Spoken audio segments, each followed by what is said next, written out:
All right, welcome to episode 1 of the Integrated Human Podcast, where we explore holistic health, human potential, and conscious living. I'm excited to start this journey with you. And in fact, this episode is called My Journey: How I Got Passionate and into Health and Wellness. So without further ado, let's jump straight into it. My journey into health really started with a combination of things, right? Through my childhood upbringing, through the environment in which I grew up in, and even small remarks and phrases that my father would say as a child that stuck with me now, in being that I understand what he was saying. And we're going to get into that. And then it was also shaped by my own curiosity, right?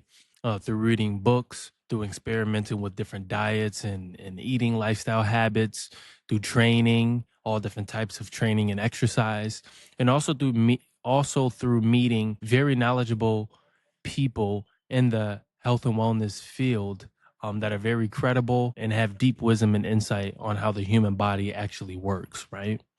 So without further ado, we're going to go through all the different phases of my life. Specifically, I'm going to walk you through 16 and 22 years old, right? My 6-year journey of me actually being in the thick and thin and the grime of this health and wellness, journey and lifestyle. And before we go into that, I'm just kind of going to lay the foundation of how my childhood actually kind of shaped me with my character development and my personality traits for when this spark of passion actually arrives on around my 16th birthday. So without further ado, I'm so happy that you guys are tuning in and watching or even listening through audio through Spotify and Apple. I'm excited that I'm able to share this podcast with you guys and really get all this knowledge and information out of my head, out into the cosmos, into the atmosphere, so you guys can utilize it and have practical ways to really take your health to the next level and just feel good, feel energized, and be healthy, right? It's all our birthright. So without that being said, we're going to go straight into my childhood competitive environment, right? So my family that I grew up in was extremely competitive. I mean, just grueling competitive. Everything was a competition. Everything was about being number one. Everything was about being the best. You couldn't take no for an answer. You could not lose. That was the mentality, right? And so I grew up training all the time, right?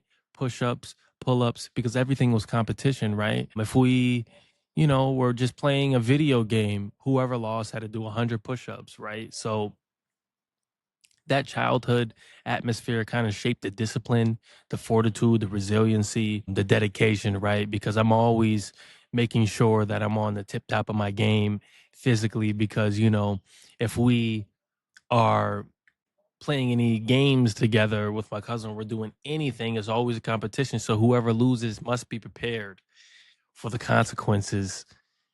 In so being, there's some type of grueling physical activity, right? So that helped shape me physically and mentally, which I'm extremely grateful for. But it was very rough, growing up and stuff like that. So, you know, it was always testing my strength and my endurance, right? There were plenty of times where, I just couldn't stand the the nature of my upbringing and just how I was raised. But looking back at it, it was the perfect recipe that shaped my discipline, right? And my mentality and how tenacious I am every day. And being like, I'm just such a routine based person. Like, I'm dedicated. I get up and I do the same thing every day and get after it, right? Just being routine based really was shaped by my childhood. And that kind of laid the foundation. And I have a nice story for you guys from my childhood, which actually was a childhood friend. His name is Jeremiah. He's a barber, right? And this was when I was around 21 years old, right? In the wintertime, I was looking for a new barber, right?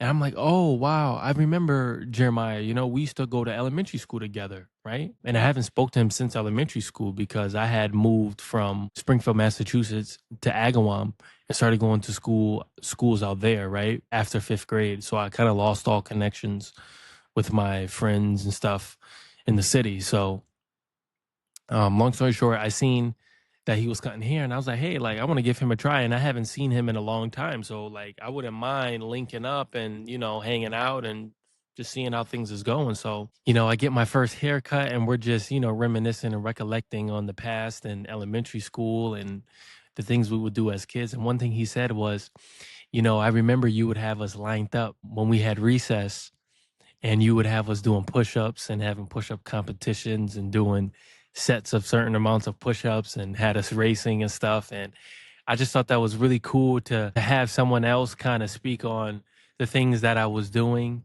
and the mentality that I had at such a young age, which was just always, competition and physical fitness and striving to be as strong as I can and as physically equipped as I can for any task at hand. So that was an awesome story, and I'm glad that he shared that, and I was able to kinda that was able to bring me back into the past and kinda think about the things that I was doing because sometimes I don't remember, right? So that was a beautiful, beautiful, experience. So that kinda is my childhood and how it shaped me to the person that I am today.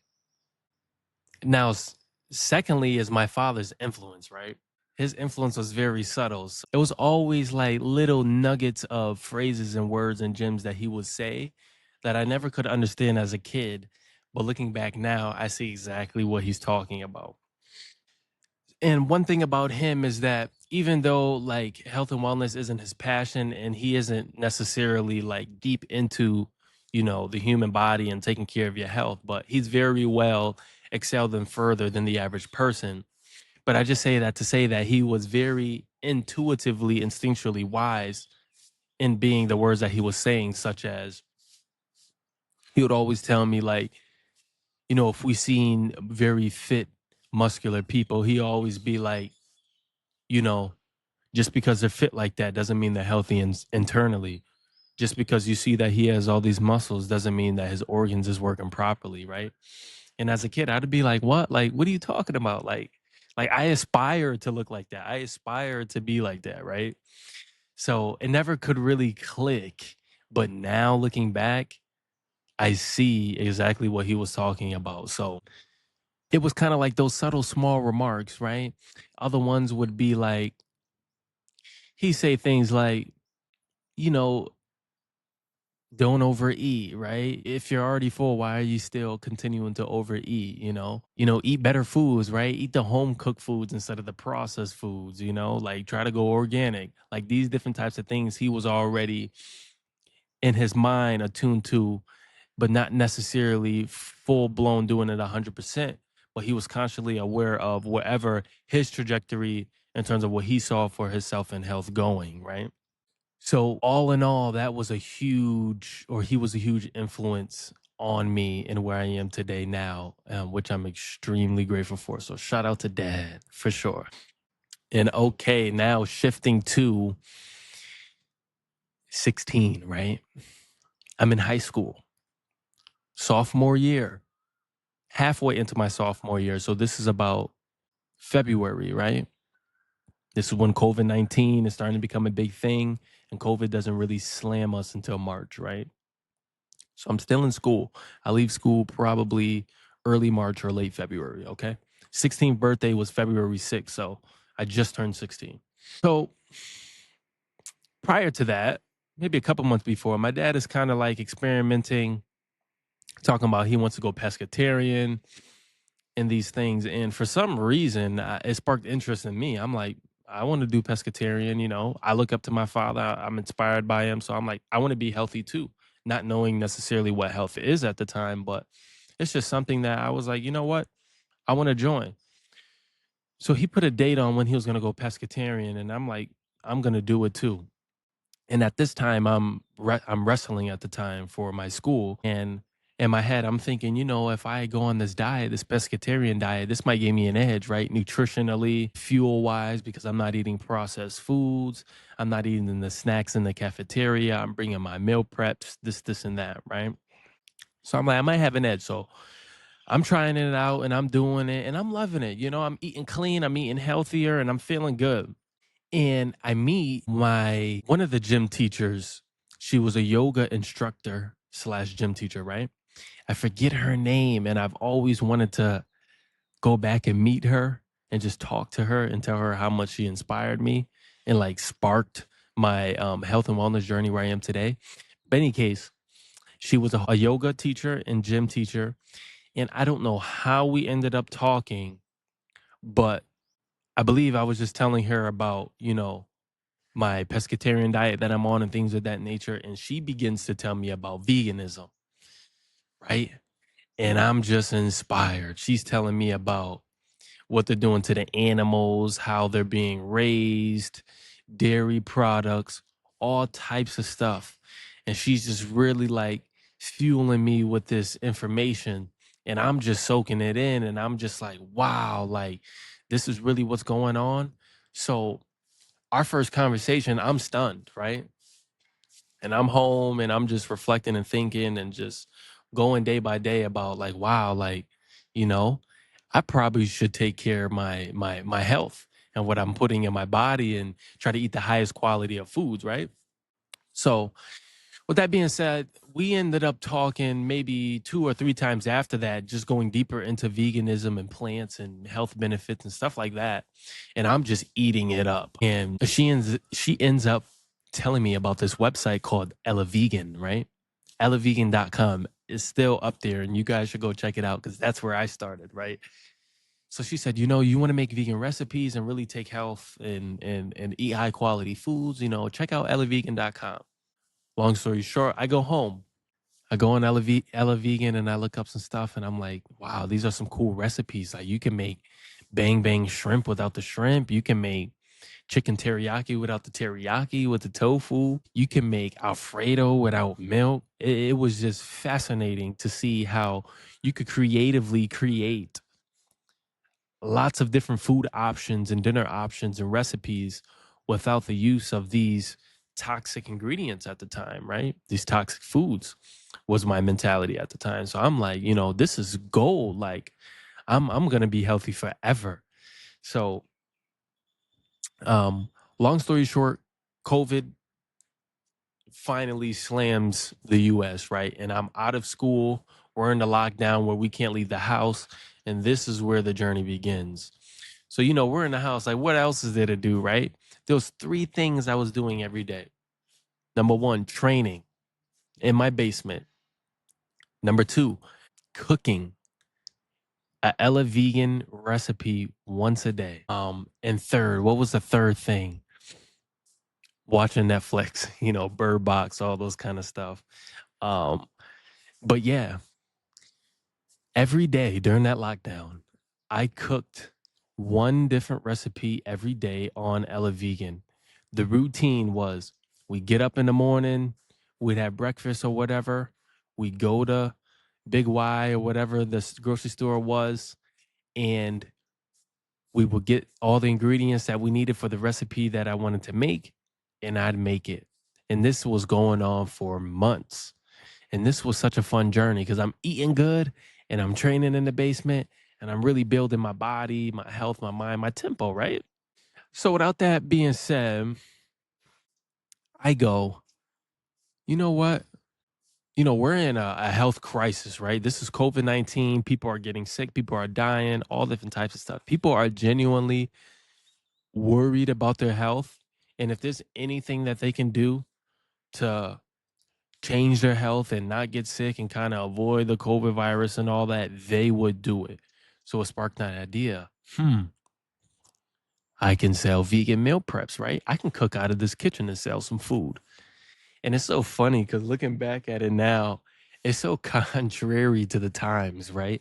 It's like, who would buy food during the COVID times from someone's house, right? You would think, like, I'm not going to buy their food because I'm going to get sick, right? But looking back at it now, I don't even know how it worked. People were down for it, right? But anyways, I'm like, I should sell vegan meal preps. So I started an Instagram page. My mother started my Facebook page, and I started posting the food that I was making, right? And then I picked out a day that I was gonna cook. Okay, it would be Friday at this time.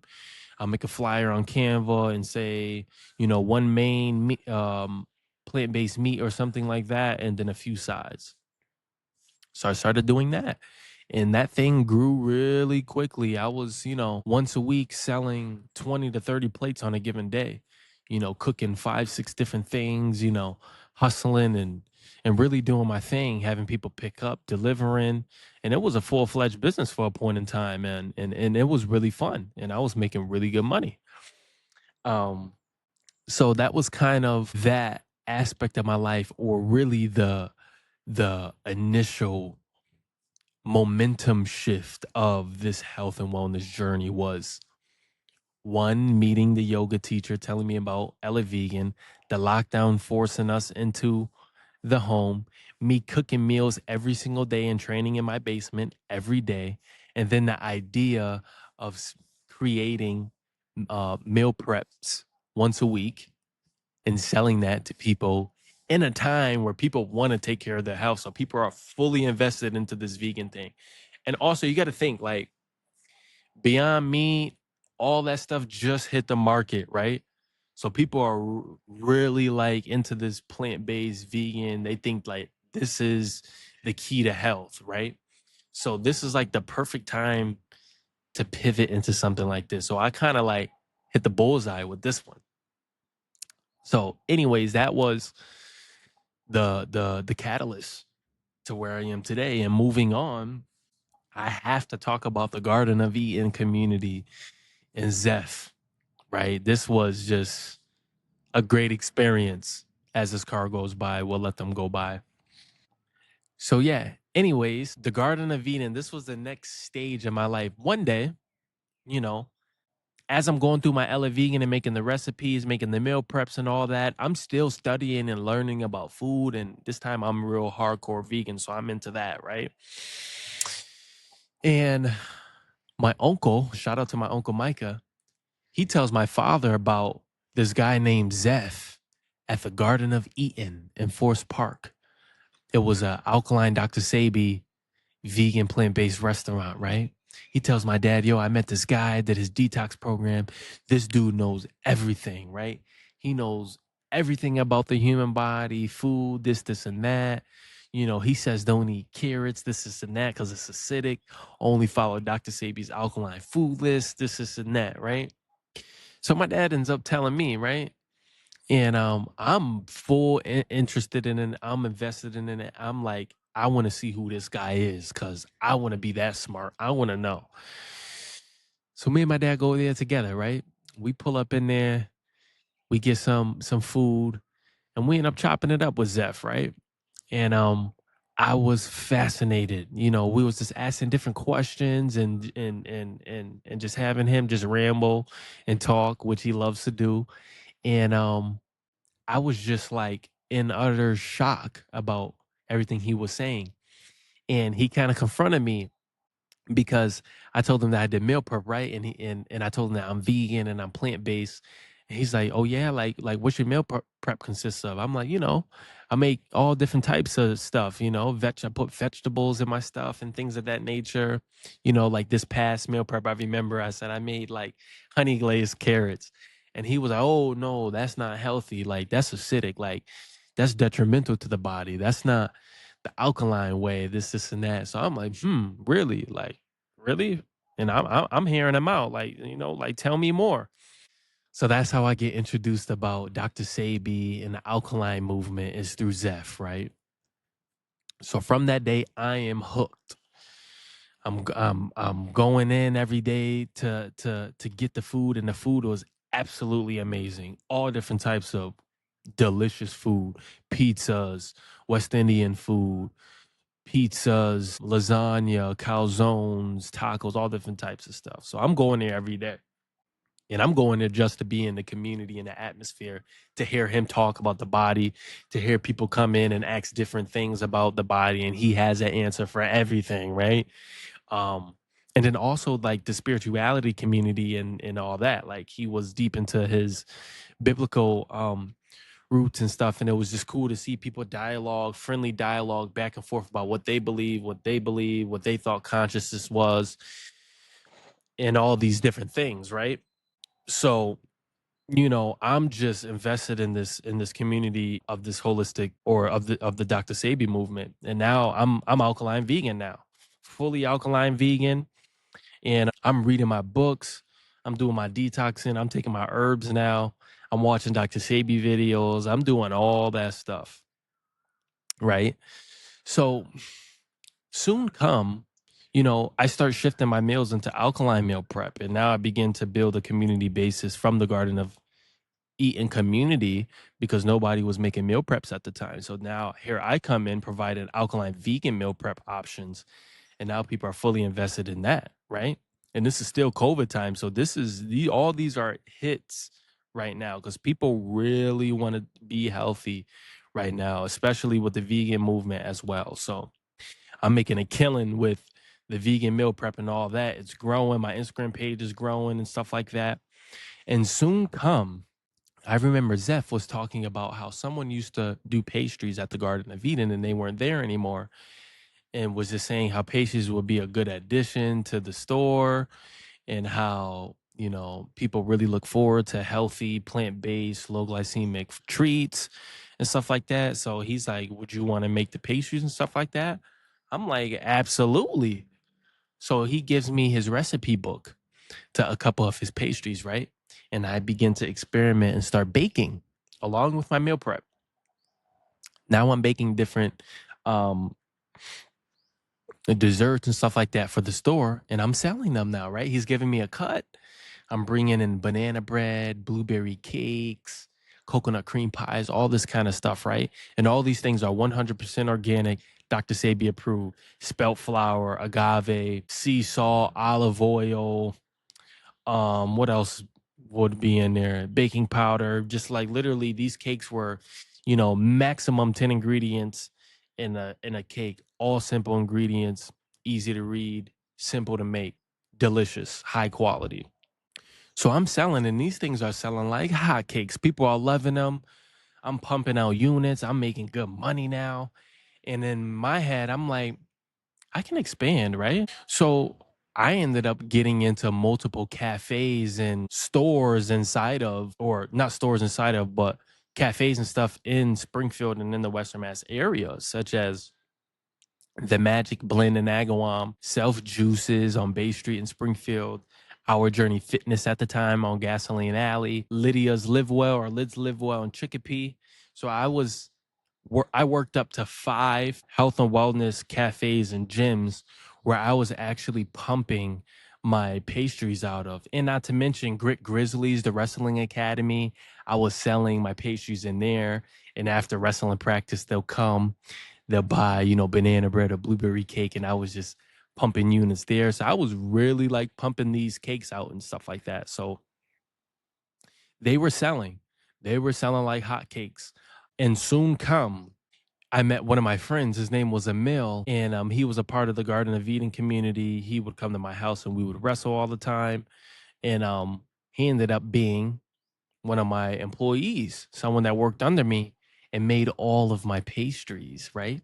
So the deal was he'd make all the pastries at his house. Right. I'll tell him what we needed for each cafe or each place. Hey, listen, Emil, we need 3 banana breads, 2 blueberry cakes, 1 coconut cream pie for Garden of Eden. We need this, and that for Liz Live Well. We need this, and that for Our Journey Fitness. So I'll give him the list. He'll go make it on, let's say, a Sunday, right? And on Monday, he'd package everything up, put the stickers on, and go to each location and drop the pastries off.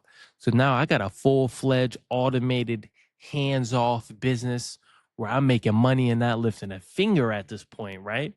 And this is such a beautiful experience. And at this time, I'm roughly pumping out between 100 to 150 units a week. And now these are like, cake sizes, containers of that size. And we're pumping them out. And I'm making probably, last time I checked my taxes, about what, like $4,000 or $5,000 a month as a 17-year-old kid, right? With no bills, no car insurance, not anything. $50,000, $60,000 for the year is a lot of money, right? So long story short, that business begins to die out. And before it dies out, you know, my friend, Emil, the one that worked under me, ended up making the pastries for the Garden of Eden because he started working there. So they subbed me out and said, "Hey, Emil, you can make the pastries because you know the recipes now."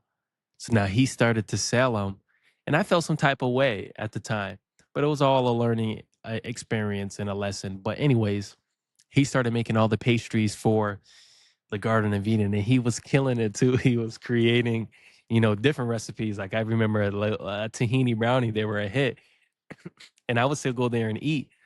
And I hear people like talking about how they loving this tahini brownie, and I would feel jealous in a way and upset in a way. Like, how could this be? Like this person was under me, and now they're hired full fledged making the pastries, subbed me out, and I'm not making no money. It's whatever. So, anyways, long story short, I still had other locations going on because remember I was in five, so now I'm like down to four or three. So then I had an idea and I hired two of my little cousins. And on Sundays before church, because they had to be at church for 12:30, I'd pick them up at 9 a.m. I'd bring them to my house and I would have them cook or bake all of the desserts. So I'll let them know, hey, we need this, and that. They'd bake them, they'd cut them, they'd package them, they put the stickers on, they put them all in the boxes in the bags. I'd drop them off at church. I'd come home and I'll have everything ready for that Monday. And that was a nice hands-off experience as well, being like, a true CEO and like mediator or director and like facilitator of what's going on. And that went well. And I really enjoyed that. And soon come that died out, right? And now I'm fully not making any pastries anymore. And now I'm really having to pivot, right? So I began like reverting back to the meal prep, trying to stay afloat financially. And that just didn't wasn't something I wanted to do anymore. I'm kind of like evolving and just moving on. You know what I mean? So with that being said, um, I remember at the Garden of Eden, they would sell detox programs, right? 7-day detox programs, 14-day detox programs. And they were specifically colon cleanses.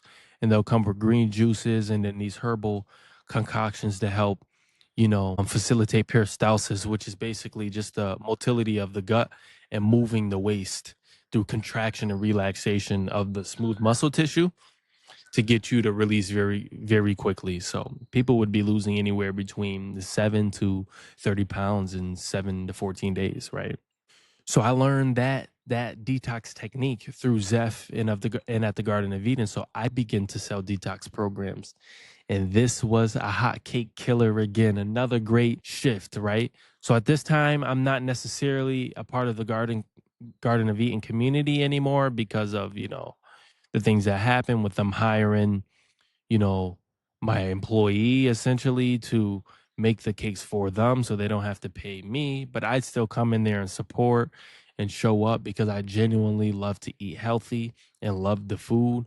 But they just weren't treating me right. And at some point I ended up leaving, which is good and which is all good. But where was I going with this? Yeah, the detox program. So as I shifted out of there, I started selling detox programs and really promoting it on my Instagram page, making Instagram reels, flyers, things of that nature, even doing Instagram ads. And these things were selling like hotcakes. 7-day cleanses, 14-day cleanses. I'm having people lose 10 pounds in 7 days, 20 pounds in 7 days, and just really pumping out these detox programs. Also creating different detox programs now too. I'm creating 3-day cleanses, 36-hour juice cleanses. I'm really getting creative and mixing it up. And later on, I ended up doing or selling detox programs no longer than 3 days. So I'll either have a 3-day cleanse or a 36-hour cleanse because I noticed that, that's too vigorous for people that are just starting out in detoxing is to do a 7-day cleanse, juice, no food, and just herb capsules. Like some people would throw up because the detox reactions was too much. It was too stressful of a detox on some people's body who has high bioaccumulative of toxins, right? So I'm like, why don't I tone this back to where people will actually be interested in doing it and actually see results in terms of energy, this, and that, and not receive those crazy detox symptoms, right? So I started doing bi-weekly 36-hour detox liquid fast that people loved. That was selling like hotcakes later down the line. And yeah, all in all, that was the pivot. Detox programs, and people really enjoyed them. And I actually have an interesting story, a magnificent story. So, my mother's sister came to me during this time when I was doing detox programs. And also at the time, I'm really experimenting with herbs and stuff. This is my jam now. I'm even cultivating and foraging herbs in the forest and stuff like that, like mullein leaf. I would forage a lot of and make it, goldenrod, those things, right? So my mother's sister comes to me. She had MS, right? Multiple sclerosis. Um, and she was coming to me for help. So she did my 14-day cleanse, right? And it was all green juices, a salad at noon, and colon herb capsules to flush the GI completely of any toxic waste. And with that being said, she fully transformed, right? I mean, she couldn't get out of the bed. She said her head felt like a kettlebell in the morning, in terms of she couldn't lift her head up some days, and she'd be bedridden for, a couple of days, and have extreme migraines, headaches. She couldn't even eat fruits and vegetables, or, later to come to find out it was inorganic fruits and vegetables, but she couldn't even eat fruits and vegetables without having a terrible reaction, such as migraines and stuff like that. So she comes to me, she does the 14-day cleanse, and she radically shifts. New person, right? I mean, I'm talking no migraines, no headaches, can eat fruits and vegetables now without having bad reactions, and just totally renewed, felt renewed and restored. And she was also eating from my garden, right? So I had a garden at the time, which me and my dad put together. And her salads I would make from the garden, right? With the tomatoes, the onions, and the peppers, all that. So she ate fully from me, right? So with that being said, she writes a book about me, right?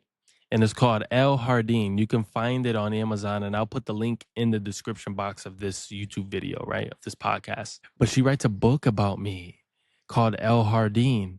And it's a children's book that basically just tells you about the importance of fruits and vegetables, and how eating food is important, and eating the foods that God created is going to make you live long, lasting life without health conditions and all these types of things. So she was like how can I say, she was the testimonial that put the confidence in me to give me the vision, like, this is what I'm here to do. I'm here to help people in this health and wellness space. Like, that was so fulfilling, to be acknowledged by someone that deeply, where they would call you their savior, and they would really like tell you that their life was in your hands and you took care of them and you helped them out. Like, that was just like infinite of fulfilling energy, right? So that was a huge pivot in terms of the evolution of my intellect and reading and studying and really going deep into this stuff, right? So that was a lot. Moving on. Now we're going to shift into my Miami days, the health and fitness culture and all that. So I think it was my 18th birthday, right? It was my 18th birthday. My dad takes me to Miami. And interestingly enough, I do not know why we go to Miami. Like, I am totally puzzled on why we did that. And I have to ask him, because we never really went on solo vacations together. Like, never, ever did that. It was family vacations. But for some reason, we went to Miami on my birthday, right?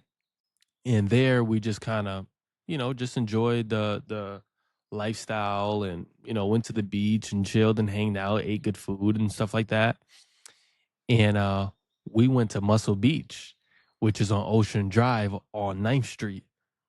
That's the calisthenics park, the weight park on the beach. You can do all different types of stuff, right?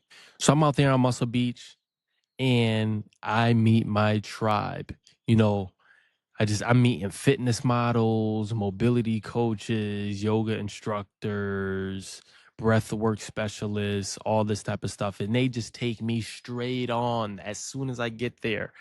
I remember one of my good friends, Quentin, he's a model. First day I was there, they was helping me with my posture. And this is why I'm so adamant about posture and body composition and functionality, right? Him and Mark Yindy, I believe, he's another model. They know what's up. They were just teaching me about posture, like, stand up tall, yeah, man, have confidence, chest up, stay strong, keep your head up, stop slouching. Because at this time, my posture was really bad. Like I was just like hunched like this, and it was really just teaching me how to really stand tall with confidence, and you're a black man and stuff like that. So that first day was a radical shift. I am hooked. I didn't want to leave the beach, but me and my dad, we had to leave and go back to the Airbnb because it was getting late and things of that nature. So I can't sleep that night at the Airbnb. I'm like, I want to go back tomorrow. Like, I want to see these people. I want to hang out with them. I want to talk to them. So I go back the next day early in the morning, right? And I see Raphael, which is Azariah. He's from Springfield, Massachusetts, coincidentally. He's on the beach, and I think somehow we just ended up, me and my father were on at Muscle Beach, and we see him, and we just ended up talking and stuff like that. And I believe he asked where we're from, and we said Massachusetts, Springfield, Massachusetts, and he's like, same here. I'm from there too, and I'm just like, what the hell, right? So we're talking and stuff like that, just going back and forth, and Daoudi, Five Eyes, shout out to Five Eyes, comes in to meet Raphael because they're doing a breathwork session. So I'm meeting Daoudi, and we're just having conversation about consciousness and health and breathwork. And I'm just like, this is crazy. Like these people are waking up to this, like waking up to do breathwork on the beach, on the water. Like, this is crazy. Like, this is my life. This is what I want, right? So I'm hooked. So long story short, I go to the beach a little later, right around noon or 1 or 2 o'clock, and then I see Martin Mindset. Shout out to Martin Mindset and all the other folks again. Martin showing me mobility and talking to me about all these things, and I'm hooked. So we end up exchanging contacts and stuff like that, and I just stay on the beach for that whole day. My dad ends up leaving and doing his whole thing. I'm just on the beach, just sitting on the pier, just looking at everybody and just like an utter wow. One thing I remember is the first day I went to Muscle Beach, and I seen my model friends and my fitness friends that were in superb shape. I looked at them and I'm just like, wow. I was in utter shock. I'm just like, I want to be like that immediately. I'm looking at their bodies like they look like sculptures, Greek gods, just insane aesthetic, insane physique, insane posture, skin tone, just specimens, right? And I'm just like, I want to be like that. Like, I want to be like that. There's nothing else I want to be like besides that, looks wise, physically wise, right? So from that day seeing them, I had this ambition and this drive to create a physique physically that was functional, but also of Greek god status. You know what I mean? Like it was just an innate motivational thing for me to want to do from seeing them. I was just completely inspired, like straight up. So with that being said, Miami was a crazy realm to be able to be accepted in.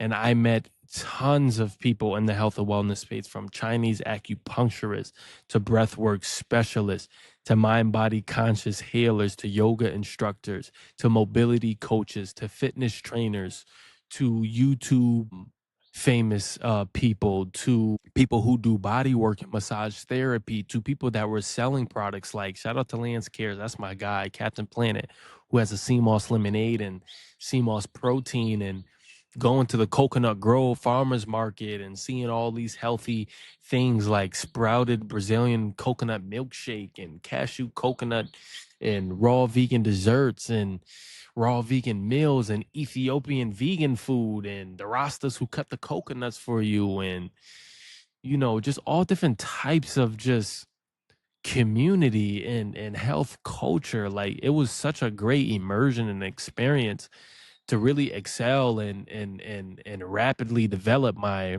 sense of intellect in terms of who I want to be and the knowledge that I want to accumulate inside of my brain, right? So I just met just so much people. Like it'll take forever to like kind of go back and forth and explain to you guys. But long story short, like like all these people I got to have long conversations with and really pick brains and learn lots of new information that I never knew. That they put me into books to read, podcasts to watch, people to follow that really just enhance my whole thought process and philosophy on health as it still continues to evolve. So Miami was a tremendous experience, and that's like second home, right? I can go there anytime and see my peoples and just blend right into the culture and stuff like that. So Miami, 100% a beautiful experience. And that's where I kind of took off my Instagram pages in terms of adapted and pivoted into, I created a vegan ebook, right? Where it showed you all my vegan desserts and recipes and stuff like that. And that's what I was selling on Wix, right? So I got to do that and just made a bunch of fitness and exercise content because that was kind of the lane at the time. And yeah, like, I mean, Miami was crazy. Just put it like that. It was just unbelievable, like if I can name everybody I met, I think that'd be helpful. I met Mobility Matt, Martin Mindset, right? Mobility coach, beautiful, amazing person. Quentin Bernard, model for Calvin Klein, all these types of things. The epitome of physical physique, right? I met Mark Yendi. I'm another model, amazing person, beautiful personality, great spirits, fashion meets fitness, calisthenics expert, right? Just extreme dedication. I'm still inspired to him to this day. Gets up, runs, and works out every day, does not miss a beat. Spider Mike, an older gentleman in his 50s in tremendous shape, swims, runs, exercises. Troy, my old head, amazing soul, amazing person, just, knows about just biohacking and human consciousness and business, right? Daoudi Five Ives, the ones that took me in, right? Martin and Daoudi took me in. Like they allowed me to stay at their places. Like I lived in Miami for a period of time, right? One time, like I went to Miami like 8 times in a year, like for 2 to 3 week stints each time. Like I lived with these people and I got to like create bonds and strong relationships with them. But Fire Vibes, Buddha Bloom, my brother, absolute brother, yoga instructor, breathwork specialist. He's a vegan for 10 years, insane acrobatics, handstands, all different types of stuff. Who else? Yoshi, Ripper, Lance Kears, my other guy. Like he's the one that created Captain Planet. You can find him on Instagram. He created a sea moss lemonade and a plant-based vegan protein infused with mushrooms, which is like insane. And it has sea moss in it. Crazy. Prince, which is a Chinese medicine doctor and acupuncturist, amazing person, does financial planning and stuff like that. I learned a lot of information from him, and he put me in a direction to get where I am today too. So shout outs to Prince. Who else? Deja. I met Deja, beautiful soul. Broly Gaines. I met Goku Pump. I met Chris Heria. Who else did I meet? I met Jamie Foxx one time. Riding by what is it called? Muscle Beach. I met Jamie Foxx. Who else did I meet? I met dang, who else did I meet? That might be it. There may be a couple other people that I met. Oh, actually, I met a couple people, right? I met this dude called Powerful at Fire Vibes' house, right? He was a kinesiologist. He did like 10 years in prison. He's from New York, 50 something years old. He got shot like 6 or 7 times. Like all his limbs were torn, had to be put back together. And like this dude was like 55, vegan, looked 30, bench pressing 315 pounds, like knowing how to like release fascia and really like put the body together functionally, and was teaching us about different types of stuff about anatomy and like powerful. I wish I could meet this person again. So that was that. And I also met Airbender too. Some people might know him. He's the one that wears the pyramid on his head. He walks barefoot. He's like huge human consciousness, breath work, chi, stuff like that. But anyways, all in all, Miami was insane. Insane. Like that propelled me, right? That absolutely put me on the map, right? Like built my connection and my network that I have today, right? Like I wouldn't even be in Thailand if it wasn't for Miami, because it was actually Buddha Bloom that put me on to like coming here. And we'll get into that. Moving on, Miami starts to die down in terms of, I start going there less, and I start to really like come into the solitude hermit archetype mode where like I'm just like taking all the experiences that I got from Miami and trying to like create my own philosophy and put together all the information that I have and develop, right? So I joined the Functional Nutrition Alliance, which was a 10-month functional nutrition counselor certification course that transformed my knowledge and application of how to help people and become a coach, essentially. And this was, my mentor was Andrea Nakayama, and it just taught you all full body systems and how they integrated into health: digestive, neuro system, the endocrine system, the urinary system, the immune system. All these systems we learn, and we learn anatomy, physiology, nutrients that work with different systems, and how lifestyle implementations, like the foundation pillars of health: sleep, recovery, hydration, nutrition, stress, relationships, etc., like influence the health of these systems and essentially overall your well-being and your sign, symptom, or your diagnosis. So that course kind of allowed me to see beyond someone's sign, symptom, or diagnosis and focus more on their lifestyle habits, their consistent daily habits that they do that will or will not generate health, right? So that was an insane course and like put me on the map intellectually, and like actually gave me a framework and a system to help people. So like shout out to FNX Nutrition, and shout out to Alma I met through there, that's doing good work with doTERRA, which are essential oils, and like she specializes in, I think, women's hormones and stuff like that. So Alma, the truth.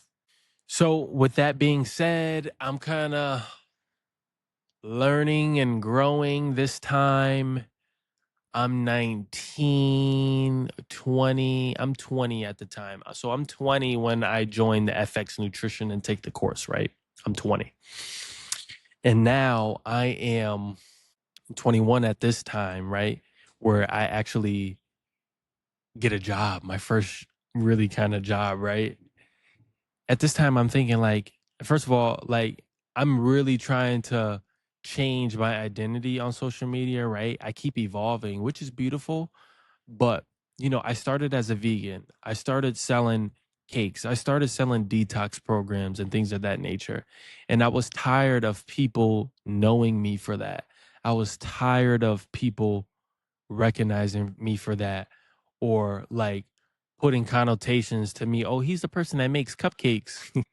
He's a person that makes cupcakes. You know what I mean? Like, oh, he's a person that makes meal prep, or he sells detox programs. It's kind of like no depth to it. And the person that I see myself as is a person that is like extremely knowledgeable about health and is very integrated with it, right? And knows his stuff. So I didn't feel like that fit me anymore. So I was tired of just being recognized as that. So in turn, it cost me my business because I didn't want to do it anymore, because I didn't want to be looked at like that. So I completely stopped selling my detox programs like that and to stop promoting them. I stopped selling meal prep and all that. And I started changing my content and started talking about, nutrition and health and really deeper aspects of the human body and how they play roles in terms of your physiology, right? So long story short, now I'm not generating any money because I refuse to put this message out to people now because I'm changing my identity, right? So I'm like, I need a job, right? I need to generate money so I can take care of myself, one, and then fund like what is the next business venture and things that I want to do. So results in wellness, rehab resolutions. Shout out to Sophia Zanzarel. She's the owner of this health and wellness clinic in which I applied for. And this health and wellness clinic had sauna booths. It had a Himalayan salt bath booth. It had massage therapy, acupuncture, and physical therapy, whole food supplements. It had CBD oil and CBD drinks. It was like a wellness place. And I was bought into it on my interview. Like I was really invested in this thing. I really wanted to work here, right? And that was important to me, right? Not just working to make money, like really working where you can develop a skill, um, develop your character, um, really get uncomfortable and work through challenges and really change who you are in terms of for the better and adapt and grow and mature as a human being, as a young person that I was. So long story short, the role was tough for me because I never worked, right? Entrepreneur, never really had to do certain things. So I had to run the front desk. I had to greet people, customer service.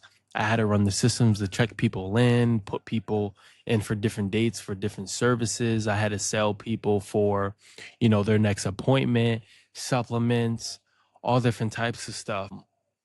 And it was extremely difficult at first because it was just new for me, right? I was really having a tough time, yo. Like I wanted to quit. Like straight up. I wanted to quit.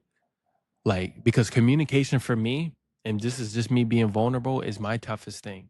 Like my throat chakra is my toughest thing. Absolute toughest thing.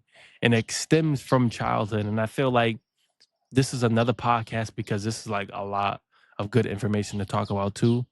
But long story short, like my throat chakra has been wounded, right? And being able to work there was opening up and stretching that throat chakra muscle because I had to communicate with people. I had to greet people. I had to answer phone calls and sell people and book people and communicate with my coworkers for different things. Like I had to communicate and I had to talk. And my boss was very strict, which I loved it in the grand scheme of things. But in the beginning, I didn't like she'd be on me, like like speak, like use your voice, like why are you talking so low, or you know, this is your job, like, and I just I'd be profusely sweating and just my throat was locking up like literally like it would lock up during phone calls and when I greet people and I could not talk like for instance, somebody will come in through the door for, let's say, massage therapy, right? And you got to greet them when they come in. Hey, good morning. How are you? I can't even say that loud. Like, there's something in here, in my throat, that blocks the intensity or the output of my voice at the time. Like I'd be like, "Hey, how are you doing today?" And I could not say, "Hey, how are you doing today?" Like everything good, this and that. Like it was tough, but I just continued to fight. I continued to show up every day. Like I was really going through it at that time, and like just like, damn, man, like is this gonna be my life? Like this sucks. You know what I mean? So long story short, it became one of the best things I could have ever done. I ended up working that clinic like the back of my hand, greeting people, checking them in, helping them out, cleaning the facility, building relationships with the coworkers, and just the you name it. Like I ended up killing the facility. Like they loved me there. The employees loved me. The the um the customers loved me. Like they loved coming in to see me smile and see my face and greet them. Always had good energy. And I just killed it when I was there. It really, really developed me. And it's funny because when I left to Thailand, which we'll get into that, they were extremely sad that I was leaving, especially the boss. Like they were sad. Like they're like, like we felt like this was a awesome role for you. Like you really was starting to put things together. Like people love you. Like they look forward to you. People talk about you when you're not here. About I love this kid's energy, the way he greets people, like everything about me. People loved in that facility.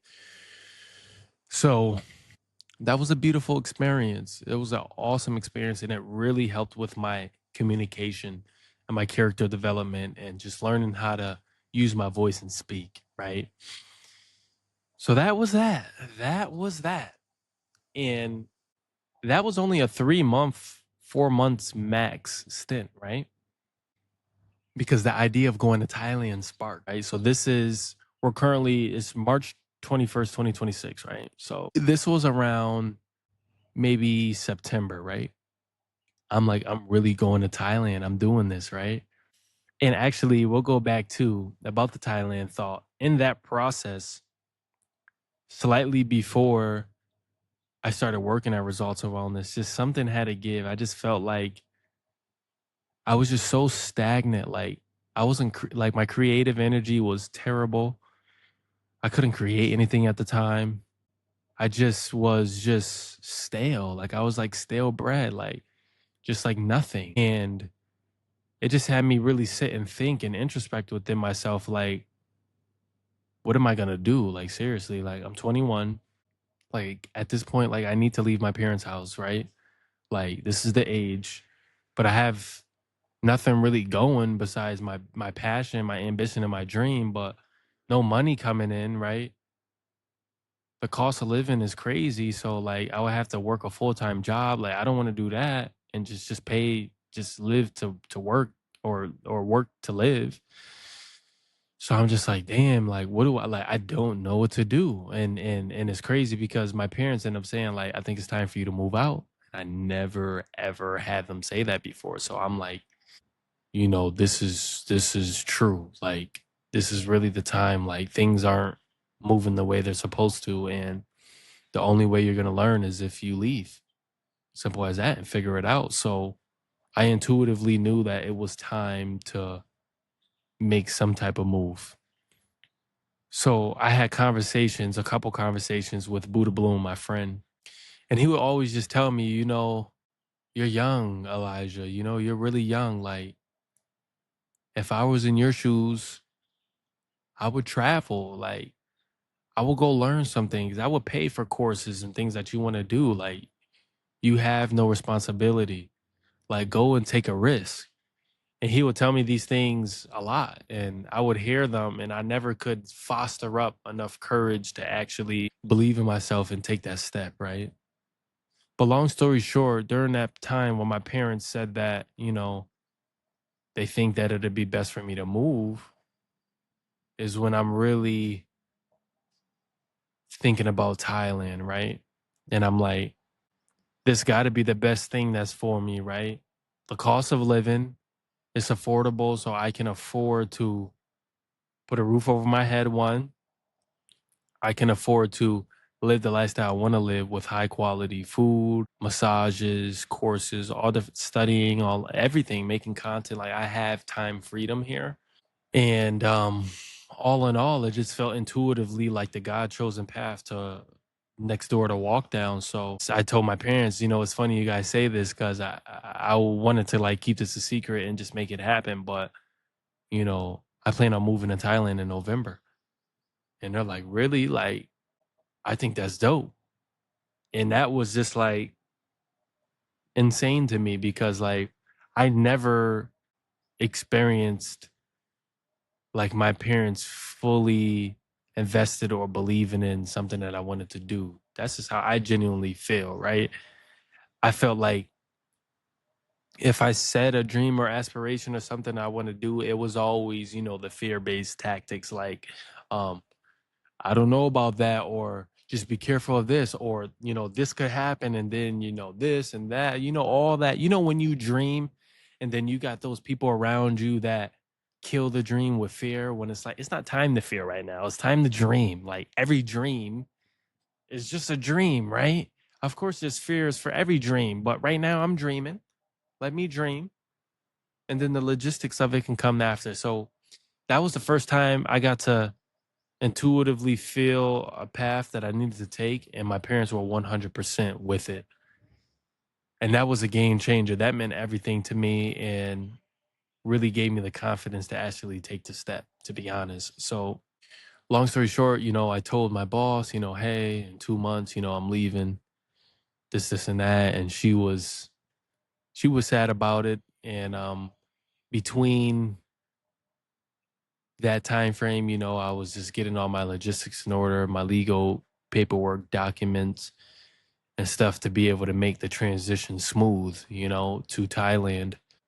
November 13th, 2025, I moved to Thailand, is which I am now actually recording this video under my condo gazebo, which is just like fascinating. This is an absolute dream come true, like dream come true. So November 13th, I moved to Thailand, and I went for it. I went for the journey. And before I went on November 9th, I had a going away party in which was fascinating. I had over 100 people show up, and it was the most overwhelming support I've ever experienced. Like, people actually showed up. Like, to have people show up for you, for your dreams and aspirations, and that number or volume of people was just like remarkable. Like, I was just in insane gratitude and shock. Like, all these people support me. Like, they sent me money, gift cards, all these things. And it really gave me the confidence and the fuel to really rock this Thailand experience out. So I take that journey, right? And, you know, I took a train from Springfield, Massachusetts to New Haven, Connecticut. Then from New Haven, Connecticut, I took the train to Port Authority in New York City, in Manhattan. Then from there, I stayed at this hotel near LaGuardia Airport, right? So after I landed in Port Authority from the train, I took a Uber to the, or sorry, I landed in Port Authority. And then once I was in Port Authority, I took another train into Queens that landed me in Queens about 5 minutes from the hotel. Once I got out of that train station, I then called an Uber and took the Uber to the hotel, and I stayed there for the night because I had to then catch a flight from LaGuardia to Boston. So then that next morning, I went to LaGuardia, caught my early morning flight from LaGuardia to Boston. Now I'm at Logan International Airport, headed to Korea. So I catch that flight. That was a 16-hour flight to Korea. And that flight was smooth. It was just a really dope experience to just be on a 16-hour flight and just know that you're going across the world to follow your dreams. Like, it was still kind of a moment to constantly reflect on. But anyways, landed in Korea, small layover, then had a 6-hour flight from Korea to Chiang Mai, Thailand, which was home where I was landed. So I landed in Thailand. First things first, I called a Grab because they don't do Ubers here. They call them Grabs. So I called a Grab to my hotel, and I stayed there for roughly 2 weeks. And then I moved into my condo, which is right here. And I've been here ever since for the past 4 months and some change. And here I am,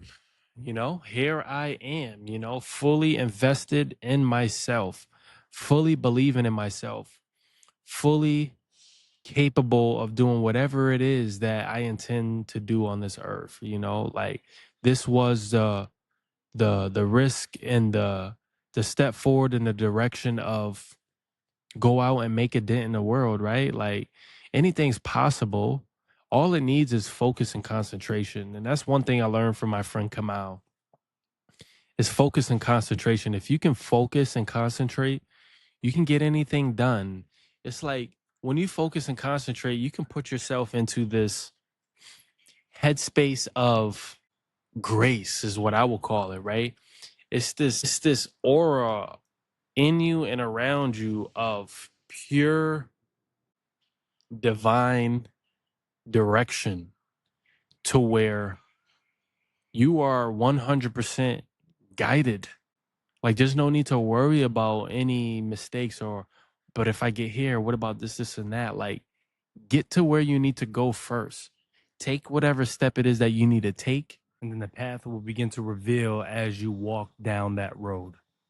So now moving on, since I've been here in Thailand, I've been accessing and being able to do so many beautiful things, such as becoming certified in traditional Thai massage, doing 150 hours in that certification, being certified from Thai massage level 1 through level 4. That was an awesome experience. Also, becoming certified in Thai foot reflexology, which was nice. And also partaking in a real human cadaver lab at Chiang Mai University, and where I dissected actual human bodies. I literally had my hands inside of someone's intestines and their visceral, and I got to, see where the liver was, see where the gallbladder was, the spleen, the pancreas, the stomach, the intestines, all of that stuff. I got to see um, ligaments, tendons, all the muscles, the sciatic nerve and the cranial nerve. I got to see the heart. I got to see the brain, and we also dissected the brain and got to see the nerves in the middle of the brain, along with the brain stem and the nervous system attached to the brain, which was just insane. And then we also got to put an actual skeleton together from all of the vertebrae, from C1 all the way down to your coccyx bone and your hips. We had to put the femur and the tibia and the feet all together. So that was pretty cool. And I even got to see like what osteoporosis looks like in the bones, comparing different bones of healthy bones versus bones that are basically rotted and brittle. Um, so that was a very awesome experience. And yeah, I've just been dibbling and dabbling in so many things and just enhancing my knowledge bases while I'm here. More recently, as of last week, I became certified in HLC1, which is Holistic Lifestyle Coaching Level 1 in the Czech Institute. So I joined the Czech Institute and I'm taking courses there through Paul Chek's Academy, in which he's a person that I absolutely look up to in terms of just holistic health and wellness, covering all aspects of a human being and how it integrates into their performance, into their well-being. So that's kind of my new venture that I'm on, is just learning his philosophy, his systems, his curriculum, and seeing where it takes me in the future. So that's kind of where I'm at right now, in terms of life currently, right? And this was, my journey into, the roots of my foundation and how the seeds have been planted from my father, and it kind of was creating these underlying waves and ripple effects from when I turned 16 and I met the vegan yoga instructor at my school. And then it just catapulted me into so many different evolving important steps that has brought me essentially into Thailand now, and just learning so many cool things and information. So that's what it is, man. And then to just bring it all together, competition, curiosity, and exposure to different perspectives about health shaped the path that led me here today. So this podcast is a place where I want to continue to explore what it means to understand the human body and become a more integrated human being. So if you'd like to connect with me outside of the podcast, you can find me on Instagram at Elijah Naylor Jr., YouTube at the Integrated Human Podcast, where I share more content around health, human performance, and conscious living. And also Facebook and TikTok at Elijah Naylor Jr. And then if you're interested in working with me directly, I do holistic health coaching. I have 3 month programs, 6 month programs, and you can DM me directly through any social platforms or email me at the email in the description box. And you can find different things that I have, such as free guides, eBooks, and just stay tuned to the free gems that I give on this podcast and then on my Instagram and TikTok content and stuff like that. So just eat up all the content and all the value that I'm giving to you in the meantime, right? And again, thank you for listening to the first episode of the Integrated Human Podcast. If you really like this or you feel like somebody would benefit from this, share this with a friend. Really spread the love, spread the knowledge, spread the information so we can kind of help the world become more integrated and learn how to be an integrated human being, right? So they can live healthy, live better, and then really just enjoy their best quality longevity life, right? And if you'd like to support the podcast, please be sure to subscribe and turn your notification bells on for when the next podcast has dropped. And to let you guys know, Thursdays, 7 a.m., there'll be a new podcast every week. So always stay tuned for that. And then don't miss any future conversations about holistic health, human potential, and conscious living. I'll see you in the next episode. Peace.